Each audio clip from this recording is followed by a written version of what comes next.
तो इस वीडियो में टोटल 51 महत्वपूर्ण बहुविकल्पीय प्रश्न आपको बताए जाएंगे। आपके पूरे चैप्टर में फिजिक्स में चैप्टर 1 से चैप्टर 14 तक सिर्फ 51 क्वेश्चन ऐसे हैं जो कि आपके बोर्ड एग्जाम के लिए मोस्ट इंपॉर्टेंट है और ये पूछे जा सकते हैं। तो अगर आपको बोर्ड एग्जाम देना है तो इस वीडियो को ज्यादा से ज्यादा लाइक करें ताकि मैं आपके लिए और भी सब्जेक्ट के बहुविकल्पीय प्रश्न ला सकूं। तो चलिए वीडियो को स्टार्ट करते हैं। तो देखिए हम चैप्टर 1 से पहले स्टार्ट करेंगे क्योंकि चैप्टर 1 हमारा है वैद्युत आवेश तथा क्षेत्र। ठीक है, सभी को हम चैप्टर वाइज पढ़ेंगे, यानी कि पहले हम पहले चैप्टर के बहुविकल्पीय प्रश्नों को पढ़ेंगे, फिर दूसरे चैप्टर के, फिर तीसरे चैप्टर के, ऐसे स्टेप बाय स्टेप हम पढ़ने वाले हैं। ठीक है, अगर आप इन 51 बहुविकल्पीय प्रश्नों को पढ़ लेते हैं, जितने समय का ये वीडियो अगर आप लास्ट तक देखेंगे तभी आपके समझ में आएगा। हो सकता है कि इनमें से कुछ क्वेश्चन आपको पहले से पता हो, लेकिन तब भी आपको अच्छे से देखना है, क्योंकि अगर ये वीडियो आप 25 से 30 मिनट का देख लेते हैं तो आपको कोई और वीडियो देखने की जरूरत नहीं पड़ेगी। देखिए फर्स्ट क्वेश्चन है, वैद्युतशीलता एप्सिलॉन नॉट का एसआई मात्रक है, यानी कि वैद्युतशीलता जो एप्सिलॉन नॉट होता है इसका एसआई मात्रक क्या होता है। फर्स्ट है कूलाम स्क्वायर प्रति न्यूटन मीटर स्क्वायर, सेकंड है न्यूटन मीटर स्क्वायर प्रति कूलाम स्क्वायर, थर्ड है न्यूटन प्रति कूलाम, फोर्थ है न्यूटन प्रति वोल्ट प्रति मीटर स्क्वायर। तो इसका राइट आंसर होगा ऑप्शन नंबर फर्स्ट। ठीक है, कूलाम स्क्वायर प्रति न्यूटन मीटर स्क्वायर। देखिए वैद्युतशीलता जो एप्सिलॉन नॉट होता है इसका एसआई मात्रक कूलाम स्क्वायर प्रति न्यूटन मीटर स्क्वायर होता है। ठीक है, नेक्स्ट क्वेश्चन हमारा है कि वैद्युत क्षेत्र की तीव्रता का मात्रक है। विद्युत क्षेत्र की तीव्रता का मात्रक क्या होता है, तो आप लोग निकाल भी सकते हैं, बहुत ही इजी है। ठीक है, कैसे निकालेंगे देखिए, मैंने आपको बताया है वैद्युत क्षेत्र की तीव्रता को हम ई से डिनोट करते हैं। ई इक्वल टू होता है एफ अपान क्यू। ठीक है, एफ अपान क्यू नॉट। ठीक है, अब यहाँ देखिए F क्या है, बल है, बल का मात्रक न्यूटन, Q क्या है, आवेश, आवेश का मात्रक कूलाम। तो देखिए फर्स्ट है कूलाम प्रति न्यूटन, सेकंड है जूल प्रति न्यूटन, थर्ड है न्यूटन प्रति कूलाम, फोर्थ है न्यूटन प्रति मीटर। तो इसका राइट आंसर होगा ऑप्शन नंबर थर्ड, न्यूटन प्रति कूलाम। ठीक है, वैद्युत क्षेत्र की तीव्रता का मात्रक न्यूटन प्रति कूलाम होता है।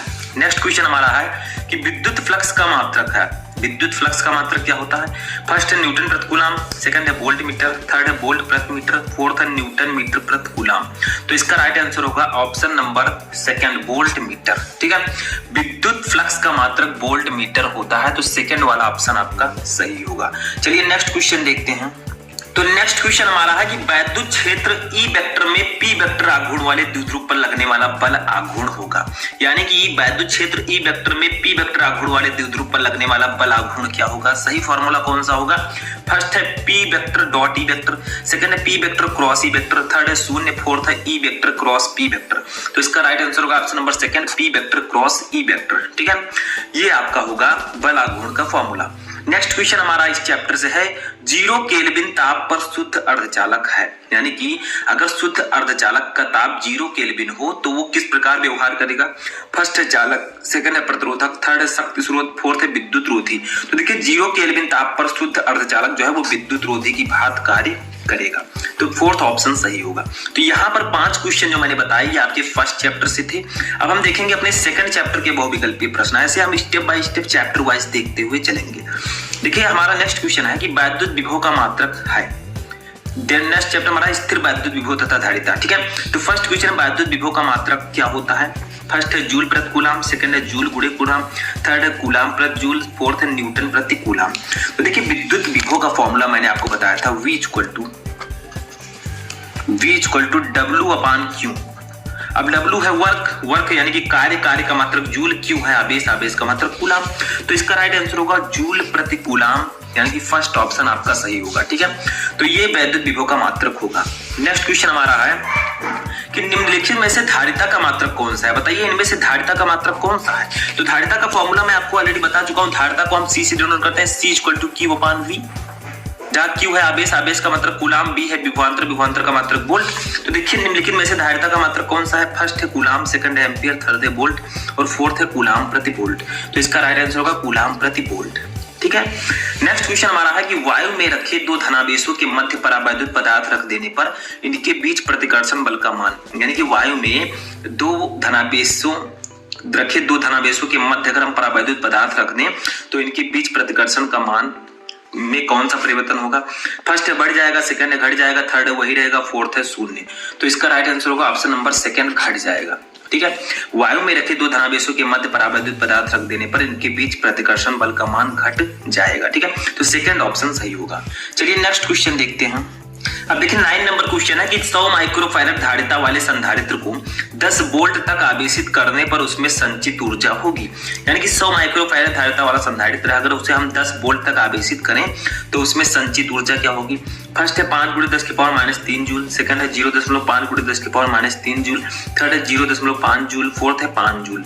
तो इसका राइट आंसर होगा ऑप्शन नंबर फर्स्ट 5 × 10⁻³ जूल। इसको निकालेंगे कैसे, तो देखिए जो संचित ऊर्जा है उसको हम लोग निकालते हैं U = 1/2 CV², 1/2 CV²। देखिए C है धारिता 100 माइक्रोफैरड दी गई है और V है विभवांतर 10 वोल्ट, ठीक है। C आप लोग 100 माइक्रोफैरड को 100 × 10⁻⁶ फैरड लिख दीजिएगा और आपका न्यूमेरिकल लग जाएगा, ठीक है। नेक्स्ट क्वेश्चन जो हमारा होगा वो हमारे तीसरे चैप्टर का होगा जिसका नाम है विद्युत धारा। Most important chapter and most important questions. देखिए 10 नंबर क्वेश्चन है कि वैद्युत धारा घनत्व J तथा अपवाह वेग BD में क्या संबंध है। फर्स्ट है J = NEBD, सेकंड है J = NE/VD, थर्ड है J = VDE/N, फोर्थ है J = NEVD का स्क्वायर, ठीक है। तो देखिए यहाँ पर N है इलेक्ट्रॉनों की संख्या, E है इलेक्ट्रॉन पर आवेश, BD है अपवाह वेग या अनुगमन वेग, J है धारा घनत्व। तो इसका राइट आंसर होगा option number first J = NEVD। ये J और VD में संबंध प्रदर्शित करता है ये सूत्र, ठीक है। नेक्स्ट क्वेश्चन हमारा है एक बेलनाकार चालक की प्रतिरोधकता एवं विशिष्ट चालकता का गुणनफल निर्भर करता है। यानी कि एक बेलनाकार चालक है उसकी प्रतिरोधकता और विशिष्ट चालकता का गुणनफल किस पर निर्भर करता है। फर्स्ट है तापक्रम पर, सेकंड है पदार्थ पर, थर्ड है अनुप्रस्थ परिच्छेद क्षेत्रफल पर, फोर्थ है इनमें से कोई नहीं। तो इसका राइट आंसर होगा ऑप्शन नंबर 4 इनमें से कोई नहीं। एक बेलनाकार चालक की प्रतिरोधकता एवं विशिष्ट चालकता जो है वो ना तापक्रम पर डिपेंड करती है, ना पदार्थ पर और ना अनुप्रस्थ परिच्छेद क्षेत्रफल पर, यानी कि इनमें से कोई नहीं, ठीक है। तो 11 का फोर्थ ऑप्शन सही होगा। नेक्स्ट क्वेश्चन हमारा है कि 50 ओम प्रतिरोध के धात्विक तार को खींचकर उसकी लंबाई दोगुनी कर देते हैं, उसका नया प्रतिरोध क्या होगा। तो इस प्रकार के न्यूमेरिकल को हम एक फॉर्मूले के जरिए लगाते हैं। देखिए फार्मूला क्या है कि R' मान लीजिए नया प्रतिरोध है तो जितना गुना हम खींच रहे हैं यानी कि N² इंटू जो हमारा प्रतिरोध दिया गया है इतना, ठीक है। तो देखिए N के स्थान पर आपको क्या लिखना है, जितना गुना हम खींच रहे हैं यानी कि 2 गुना हम खींच रहे हैं तो 2 का स्क्वायर इंटू R की वैल्यू है 50, ठीक है। ये कितना हो जाएगा 4, 2 का स्क्वायर होगा 4 × 50। तो हमारा नया प्रतिरोध कितना आ जाएगा बताइए। नया प्रतिरोध आ जाएगा 5 × 4 = 20, 200 ओम, ठीक है। तो यहाँ पर राइट आंसर क्या होगा ऑप्शन नंबर 4 आपका सही होगा 200 ओम। तो इस फॉर्मूले की सहायता से आप आसानी से इस प्रकार के न्यूमेरिकल्स को लगा सकते हैं। चलिए नेक्स्ट क्वेश्चन देखते हैं। तो देखिए नेक्स्ट क्वेश्चन जो है हमारे चौथे चैप्टर गतिमान आवेश और चुंबकत्व से है। क्वेश्चन है कि एक चुंबकीय क्षेत्र उत्पन्न किया जा सकता है किसके द्वारा। फर्स्ट है केवल गतिमान आवेश द्वारा, सेकंड है केवल बदलते हुए वैद्युत क्षेत्र द्वारा, थर्ड 1 तथा 2 दोनों के द्वारा, फोर्थ है इनमें से किसी के द्वारा नहीं। तो इसका राइट आंसर होगा ऑप्शन नंबर 3 फर्स्ट तथा सेकंड दोनों के द्वारा। यानी कि एक चुंबकीय क्षेत्र हम केवल गतिमान आवेश के द्वारा भी उत्पन्न कर सकते हैं और बदलते वैद्युत क्षेत्र के द्वारा भी उत्पन्न कर सकते हैं, ठीक है। नेक्स्ट क्वेश्चन हमारा है चुंबकीय क्षेत्र का मात्रक क्या होता है। फर्स्ट है वेबर × मीटर², सेकंड है वेबर प्रति मीटर², थर्ड है वेबर, फोर्थ है वेबर प्रति मीटर। तो इसका राइट आंसर होगा ऑप्शन नंबर 2 वेबर प्रति मीटर²। नेक्स्ट क्वेश्चन है 1/√μ0ε0 का मात्रक क्या होता है। तो देखिए 1/√μ0ε0 = होता है। यहाँ पर मैं थोड़ा सा बता दूं आप लोगों को, देखिए समझिए। देखिए 1/√μ0ε0 होता है C है प्रकाश की चाल, ठीक है। C क्या है, ये है प्रकाश की चाल, प्रकाश की चाल। और प्रकाश की चाल होती कितनी है बताइए, प्रकाश की चाल की वैल्यू कितनी होती है। यहाँ पर मैं लिख देता हूं 3 × 10⁸ मीटर प्रति सेकंड, मीटर प्रति सेकंड। तो बताइए जब 1/√μ0ε0 = C है तो जो C का मात्रक होगा वही 1/√μ0ε0 का मात्रक होगा, यानी कि मीटर प्रति सेकंड। इसका राइट आंसर होगा ऑप्शन नंबर 2 सही होगा। समझ में आ गया। नेक्स्ट क्वेश्चन हमारा वही है, हम इसे चाहे 1/√μ0ε0 लिखे चाहे इस प्रकार से लिखे μ0ε0 की पावर -1/2, सेम चीजें हैं, ठीक है।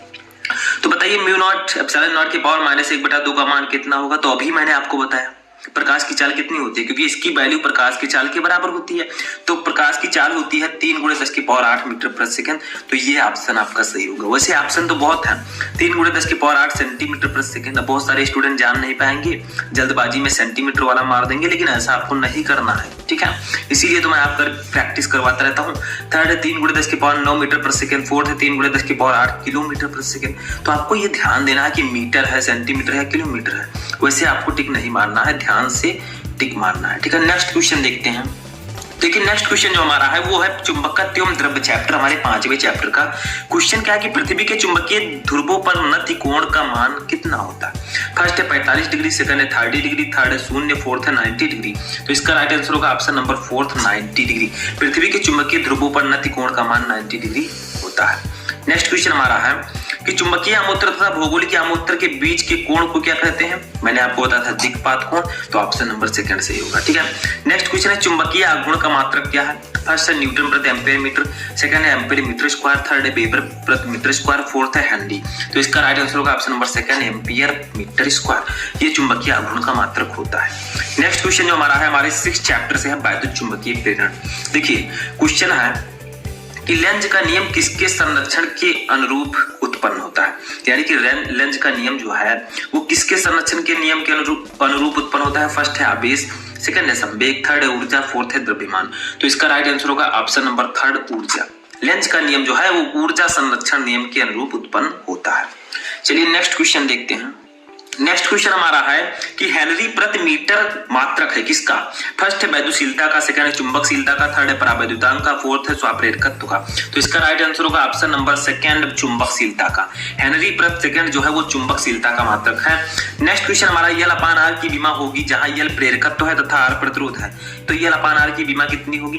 फर्स्ट है m0 L0 t-1, सेकंड है m0 Lt, थर्ड है m0 L0 t, फोर्थ है mLt -2। तो इसका राइट आंसर होगा option number 3 m0 L0 t। ये होगा L/R की विमा, ठीक है। नेक्स्ट क्वेश्चन जो हमारा है वो हमारे 7वें चैप्टर प्रत्यावर्ती धारा से है। क्वेश्चन है कि प्रेरकत्व का मात्रक क्या है। फर्स्ट है ओम सेकंड, सेकंड है ओम प्रति सेकंड, थर्ड है सेकंड प्रति ओम, फोर्थ है 1 प्रति ओम सेकंड। तो इसका राइट आंसर होगा ऑप्शन नंबर 1 ओम सेकंड। प्रेरकत्व का मात्रक ओम सेकंड होगा। नेक्स्ट क्वेश्चन हमारा है अनुनाद की स्थिति में एलसी परिपथ की आवृत्ति है। यानी कि अनुनाद की स्थिति में एलसी परिपथ की आवृत्ति क्या होगी। फर्स्ट है 2π√LC, second 1/2π√LC, third 1/2π√1/LC, fourth है 2π√1/LC। तो इसका राइट आंसर होगा ऑप्शन नंबर 3 1/2π√1/LC, जहां L है प्रेरकत्व, C है धारिता। समझ में आ गया। चलिए नेक्स्ट क्वेश्चन देखते हैं। तो देखिए जो हमारा नेक्स्ट क्वेश्चन है वो हमारा 8वें चैप्टर का क्वेश्चन है कि विद्युत चुंबकीय तरंगों की प्रकृति होती है। जो विद्युत चुंबकीय तरंगे होती है उनकी प्रकृति कैसी होती है। फर्स्ट है अनुप्रस्थ, सेकंड है अनुप्रस्थ तथा अनुदैर्ध्य दोनों, थर्ड है अनुदैर्ध्य, फोर्थ है उपरोक्त में से कोई नहीं। तो इसका राइट आंसर होगा ऑप्शन नंबर 1 अनुप्रस्थ।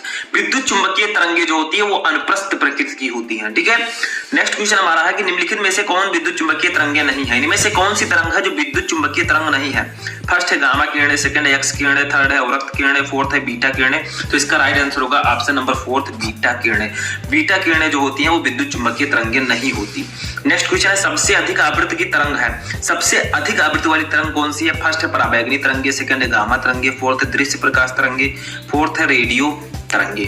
तो इसका राइट आंसर होगा ऑप्शन नंबर 2 गामा तरंगे। सबसे अधिक आवृत्ति की तरंग इन चारों में से गामा तरंगे है, ठीक है। नेक्स्ट क्वेश्चन हमारा है कि जब कोई तरंग किसी माध्यम में प्रवेश करती है तो परिवर्तन नहीं होता। किसमें। जब कोई तरंग किसी माध्यम में प्रवेश करती है तो किसमें परिवर्तन नहीं होता। फर्स्ट है तरंग की आवृत्ति का, सेकंड है तरंग दैर्ध्य का, थर्ड तरंग के वेग का, फोर्थ है तरंग के आयाम का। तो इसका राइट आंसर होगा ऑप्शन नंबर 1 तरंग की आवृत्ति का। जब कोई तरंग किसी माध्यम में प्रवेश करती है तो तरंग की आवृत्ति में कोई परिवर्तन नहीं होता। नेक्स्ट क्वेश्चन देखते हैं। अब देखिए जो हमारा नेक्स्ट क्वेश्चन है वो हमारा सेकंड फिजिक्स का क्वेश्चन है। अभी तक मैंने फर्स्ट फिजिक्स की बात की, फिजिक्स फर्स्ट का। अब सेकंड फिजिक्स आता है किरण प्रकाशिकी एवं प्रकाशिक केंद्र, जो कि हमारा 9 चैप्टर है। क्वेश्चन नंबर 29 है अपवर्तन की घटना में निम्न में से कौन सी राशि अपरिवर्तित रहती है। यानी कि जो अपवर्तन की घटना होती है उनमें कौन सी राशि अपरिवर्तित होती है, यानी कि किस राशि का मान नहीं बदलता? फर्स्ट है प्रकाश की चाल, सेकंड है प्रकाश की तीव्रता, थर्ड है प्रकाश की तरंगदैर्घ्य, फोर्थ है प्रकाश की आवृत्ति। तो इसका राइट आंसर होगा ऑप्शन नंबर फोर्थ, प्रकाश की आवृत्ति। अपवर्तन की घटना में प्रकाश की आवृत्ति अपरिवर्तित रहती है, यानी कि इनमें कोई परिवर्तन नहीं होता। नेक्स्ट क्वेश्चन हमारा है उत्तल लेंस की फोकस दूरी अधिकतम है किस प्रकाश के लिए, किस रंग के प्रकाश के लिए उत्तल लेंस की फोकस दूरी अधिकतम है इन चारों में से? फर्स्ट है नीले प्रकाश के लिए, सेकंड है हरे प्रकाश के लिए, थर्ड है पीले प्रकाश के लिए, फोर्थ है लाल प्रकाश के लिए। तो इसका राइट आंसर होगा ऑप्शन नंबर फोर्थ, लाल प्रकाश के लिए। देखिए लाल प्रकाश के लिए उत्तल लेंस की फोकस दूरी अधिकतम होती है एफ। ठीक है, नेक्स्ट क्वेश्चन हमारा है कि वायु में प्रकाश की चाल 3 × 10⁸ मीटर प्रति सेकंड है। 1.5 अपवर्तनांक वाले कांच में प्रकाश की चाल कितनी होगी? तो सिंपली इसका आंसर हो जाएगा ऑप्शन नंबर सेकंड, 2 × 10⁸ मीटर प्रति सेकंड। ठीक है, नेक्स्ट क्वेश्चन हमारा है प्रिज्म से गुजरने पर निम्नलिखित में से किस रंग के प्रकाश का विचलन अधिकतम होगा? बताइए जब प्रिज्म से इसमें से कौन सा रंग गुजरेगा और उसका विचलन अधिकतम होगा? फर्स्ट है लाल रंग, सेकंड है बैगनी रंग, थर्ड है नीला रंग, फोर्थ है हरा रंग। तो इसका राइट आंसर होगा ऑप्शन नंबर सेकंड, बैगनी रंग। देखिए प्रिज्म से गुजरने पर इन चारों में से बैगनी रंग के प्रकाश का विचलन अधिकतम होगा, सबसे अधिक। ठीक है, नेक्स्ट क्वेश्चन देखते हैं। देखिए नेक्स्ट क्वेश्चन हमारा है कि नेत्र लेंस की प्रकृति होती है, जो हमारे नेत्र का लेंस होता है उसकी प्रकृति कैसी होती है? फर्स्ट है अभिसारी, सेकंड है अपसारी, थर्ड है अपसारी तथा अपसारी दोनों, फोर्थ है इनमें से कोई नहीं। तो इसका राइट आंसर होगा ऑप्शन नंबर फर्स्ट, अभिसारी। नेत्र लेंस की प्रकृति जो होती है वो अभिसारी होती है। ठीक है, नेक्स्ट क्वेश्चन देखते हैं। 34 नंबर है सामान्य नेत्र के लिए स्पष्ट दृष्टि की न्यूनतम दूरी कितनी होती है? फर्स्ट है अनंत, सेकंड है 50 सेंटीमीटर, थर्ड है 25 सेंटीमीटर, फोर्थ है 75 सेंटीमीटर। तो इसका राइट आंसर होगा ऑप्शन नंबर थर्ड, 25 सेंटीमीटर। सामान्य नेत्र के लिए स्पष्ट दृष्टि की न्यूनतम दूरी 25 सेंटीमीटर होती है। नेक्स्ट क्वेश्चन हमारा है एक प्रकाश किरण वायु से जल में प्रवेश करती है, निम्नलिखित में से कौन सा अपरिवर्तित रहेगा? यानी कि एक प्रकाश किरण है जो कि वायु से जल में प्रवेश कर रही है, तो बताइए इनमें से कौन सी राशि अपरिवर्तित रहेगी, यानी कि उसमें परिवर्तन नहीं होगा? फर्स्ट है वेग, सेकंड है आयाम, थर्ड है तरंगदैर्घ्य, फोर्थ है आवृत्ति। तो इसका राइट आंसर होगा ऑप्शन नंबर फोर्थ, आवृत्ति। आवृत्ति में कोई परिवर्तन नहीं होगा। नेक्स्ट क्वेश्चन हमारा 10 नंबर चैप्टर से है तरंग प्रकाश की। ठीक है, क्वेश्चन है कि जब एक वर्णी प्रकाश निर्वात से किसी पारदर्शी माध्यम में प्रवेश करता है तो प्रकाश का कौन सा अभिलक्षण अपरिवर्तित रहता है? ठीक है, तो फर्स्ट है तीव्रता, सेकंड है चाल, थर्ड है आवृत्ति, फोर्थ है तरंगदैर्घ्य। तो इसका राइट आंसर होगा ऑप्शन नंबर थर्ड, आवृत्ति। जो आवृत्ति है वो एक माध्यम से दूसरे माध्यम में अगर जा रही है तरंग तो उसका आवृत्ति परिवर्तित नहीं होगा, क्योंकि अभी हमने बहुविकल्पी प्रश्नों में कई जगह देखा कि आवृत्ति में कोई परिवर्तन नहीं होता। तो जब एक वर्णी प्रकाश निर्वात से किसी पारदर्शी माध्यम में प्रवेश करती है तो प्रकाश की आवृत्ति अपरिवर्तित रहती है। नेक्स्ट क्वेश्चन चलिए देखते हैं। देखिए नेक्स्ट क्वेश्चन हमारा है कि जल की सतह पर तेल की परत बिछी हुई है, पतली परत बिछी हुई है। सूर्य के प्रकाश में इस सतह पर सुंदर रंग दिखाई देने का कारण है, यानी कि जल की सतह पर तेल की पतली परत बिछी हुई हो तो सूर्य के प्रकाश में इस सतह पर सुंदर रंग किसके कारण दिखाई देता है? फर्स्ट है प्रकाश का उमड़ विक्षेपण, सेकंड है प्रकाश का ध्रुवण, थर्ड है प्रकाश के व्यतिकरण, फोर्थ है प्रकाश का विवर्तन। तो ऐसा प्रकाश का के व्यतिकरण के कारण होता है। नेक्स्ट क्वेश्चन हमारा है कि निम्न में से किस रंग के प्रकाश का वेग जल में सबसे अधिक है? इनमें से किस रंग के प्रकाश का वेग जल में सबसे अधिक होगा? फर्स्ट है लाल, सेकंड है पीला, थर्ड है हरा, फोर्थ है बैगनी। तो इसका राइट आंसर होगा ऑप्शन नंबर फर्स्ट, लाल। लाल रंग के प्रकाश का वेग जल में सबसे अधिक होगा। नेक्स्ट क्वेश्चन हमारा है डॉपलर प्रभाव निर्मित होता है यदि, यानी कि डॉपलर प्रभाव कब निर्मित होता है? कंडीशंस क्या है? फर्स्ट है स्रोत गतिशील हो, सेकंड है संसूचक गतिशील हो, थर्ड है 1 तथा 2 दोनों, फोर्थ है इनमें से कोई नहीं। तो इसका राइट आंसर होगा ऑप्शन नंबर थर्ड, 1 तथा 2 दोनों। यानी कि डॉपलर प्रभाव तभी निर्मित होगा जब स्रोत गतिशील है और संसूचक भी गतिशील हो। नेक्स्ट क्वेश्चन जो हमारा है विकिरण तथा द्रव्य की द्वैत प्रकृति चैप्टर से है, जो कि हमारा 11 नंबर चैप्टर है। क्वेश्चन क्या है कि किसी गतिमान कण से संबंधित डी ब्रॉगली तरंगदैर्घ्य की तरंगदैर्घ्य निर्भर करती है, यानी कि किसी गतिमान कण से संबंधित डी ब्रॉगली तरंगदैर्घ्य की तरंग की तरंगदैर्घ्य किस पर निर्भर करती है? फर्स्ट है द्रव्यमान पर, सेकंड है आवेश पर, थर्ड है वेग पर, फोर्थ है संवेग पर। तो इसका राइट आंसर होगा ऑप्शन नंबर सेकंड, आवेश पर। ठीक है, चलिए नेक्स्ट क्वेश्चन देखते हैं। नेक्स्ट क्वेश्चन हमारा है कि निम्नलिखित कण एक ही वेग से गतिमान है, अधिकतम डी ब्रॉगली तरंगदैर्घ्य वाला कण कौन सा है? यानी कि ये चारों कण एक ही वेग से गतिमान हो तो किसका डी ब्रॉगली तरंगदैर्घ्य अधिकतम होगा? फर्स्ट है इलेक्ट्रॉन, सेकंड है प्रोटॉन, थर्ड है न्यूट्रॉन, फोर्थ है अल्फा कण। तो इसका राइट आंसर होगा ऑप्शन नंबर फर्स्ट, इलेक्ट्रॉन। ठीक है, इलेक्ट्रॉन आपका राइट आंसर होगा। नेक्स्ट क्वेश्चन देखते हैं। यदि किसी कण का संवेग 2 गुना कर दिया जाए तो डी ब्रॉगली तरंगदैर्घ्य होगी कितनी गुनी? फर्स्ट है अपरिवर्तित, सेकंड है 4 गुनी, थर्ड है 2 गुनी, फोर्थ है आधी। तो इसका राइट आंसर होगा ऑप्शन नंबर 4 आधी। यदि किसी कण का संवेग 2 गुना कर दें तो डी ब्रॉगली तरंगदैर्घ्य आधी हो जाएगी। ठीक है, नेक्स्ट क्वेश्चन हमारा है कि लैम्डा तरंगदैर्घ्य के फोटॉन की ऊर्जा का सूत्र क्या है? फर्स्ट है एच लैम्डा, सेकंड है एच अपान लैम्डा, थर्ड है लैम्डा अपान एच और फोर्थ है एच लैम्डा अपान सी। तो इसका राइट आंसर होगा option number second H C upon lambda. ठीक है, लैम्डा तरंगदैर्घ्य की फोटॉन की ऊर्जा जो होगी वो एच सी अपान लैम्डा होगी, जहां एच है प्लांक नियतांक, सी है प्रकाश की चाल, लैम्डा है तरंगदैर्घ्य। नेक्स्ट क्वेश्चन हमारा जो होगा वो हमारे 12 चैप्टर से होगा, जिसका नाम है परमाणु, एटम। ठीक है, क्वेश्चन है कि एक हाइड्रोजन परमाणु को आयनित करने के लिए आवश्यक न्यूनतम ऊर्जा है। यानी कि अगर आपको एक हाइड्रोजन परमाणु को आयनित करना है तो आवश्यक ऊर्जा कितनी होनी चाहिए? फर्स्ट है 13.6 इलेक्ट्रॉन वोल्ट से अधिक, फोर्थ है 13.6 इलेक्ट्रॉन वोल्ट, थर्ड है 10.2 इलेक्ट्रॉन वोल्ट, फोर्थ है 3.4 इलेक्ट्रॉन वोल्ट। तो इसका राइट आंसर होगा option number second 13.6 electron volt. यानी कि अगर एक हाइड्रोजन परमाणु को आयनित करना है तो 13.6 इलेक्ट्रॉन वोल्ट ऊर्जा लगेगी। ठीक है, चलिए नेक्स्ट क्वेश्चन देखते हैं। नेक्स्ट क्वेश्चन हमारा है कि हाइड्रोजन परमाणु की आयनन ऊर्जा का मान होता है। हाइड्रोजन परमाणु को आयनन ऊर्जा का मान कितना होता है? फर्स्ट है 13.6 इलेक्ट्रॉन वोल्ट, सेकंड है -13.6 इलेक्ट्रॉन वोल्ट, थर्ड है 13.6 जूल, फोर्थ है 0। तो इसका राइट आंसर होगा ऑप्शन नंबर थर्ड 13.6 जूल। ठीक है, यानी कि हाइड्रोजन परमाणु की आयनन ऊर्जा का मान 13.6 जूल होता है। ठीक है, ना कि इलेक्ट्रॉन वोल्ट। तो ये आपका राइट आंसर होगा। नेक्स्ट क्वेश्चन हमारा है जो कि हमारे 13 चैप्टर से होगा। क्वेश्चन है कि एक एएमयू के तुल्य ऊर्जा है, यानी कि एक एटॉमिक मास यूनिट के बराबर ऊर्जा कौन सी है? फर्स्ट है 190 MeV यानी कि mega electron volt, third second है 139 MeV, थर्ड है 913 MeV, फोर्थ है 931 MeV। तो एक AMU इक्वल टू 931 MEV यानी कि एक AMU, ठीक है, एक atomic mass unit equal to 931 mega electron volt. ठीक है, MEV। तो एक AMU बराबर 931 MeV। ठीक है, नेक्स्ट क्वेश्चन हमारा है दो परमाणुओं के परमाणु क्रमांक समान परंतु परमाणु भार भिन्न है वो होंगे। यानी कि दो परमाणु हैं जिनके परमाणु क्रमांक समान परंतु परमाणु द्रव्यमान भिन्न हो, वो क्या कहलाएंगे?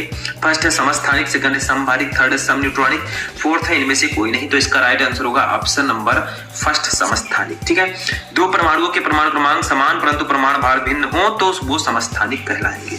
नेक्स्ट क्वेश्चन हमारा है कि सूर्य की विकिरण ऊर्जा का स्रोत है। सूर्य की विकिरण ऊर्जा का स्रोत क्या है? फर्स्ट है नाभिकीय विखंडन, सेकंड है प्रकाश वैद्युत प्रभाव, थर्ड है साइक्लोट्रॉन, फोर्थ नाभिकीय संलयन। तो सूर्य की विकिरण ऊर्जा का स्रोत नाभिकीय संलयन है, ऑप्शन नंबर फोर्थ सही होगा। ठीक है, चलिए नेक्स्ट क्वेश्चन देखते हैं। तो देखिए नेक्स्ट क्वेश्चन जो है वो हमारे सबसे लास्ट चैप्टर का क्वेश्चन है, अर्धचालक इलेक्ट्रॉनिकी पदार्थ युक्तियां तथा सरल परिपथ। क्वेश्चन क्या है कि अर्धचालकों में वैद्युत चालन होता है, यानी कि जो अर्धचालक होते हैं सेमीकंडक्टर होते हैं उनमें विद्युत चालन कैसे होता है, विद्युत धारा का प्रवाह कैसे होता है? फर्स्ट है कोटरों से, सेकंड है कोटरों तथा इलेक्ट्रॉनों से, थर्ड है इलेक्ट्रॉनों से, फोर्थ है ना कोटरों से ना इलेक्ट्रॉनों से। तो इसका राइट आंसर होगा ऑप्शन नंबर थर्ड इलेक्ट्रॉनों से।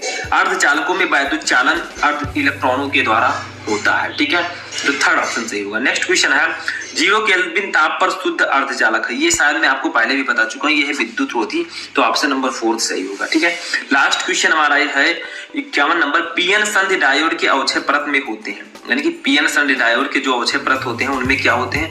फर्स्ट है केवल कोटर, सेकंड है केवल इलेक्ट्रॉन, थर्ड है इलेक्ट्रॉन तथा कोटर दोनों, फोर्थ है ना इलेक्ट्रॉन और ना कोटर। तो इसका राइट आंसर होगा ऑप्शन नंबर फोर्थ ना इलेक्ट्रॉन ना कोटर। यानी कि पीएन संधि डायोड के अवक्षय परत में ना इलेक्ट्रॉन होते हैं और ना ही कोटर होते हैं।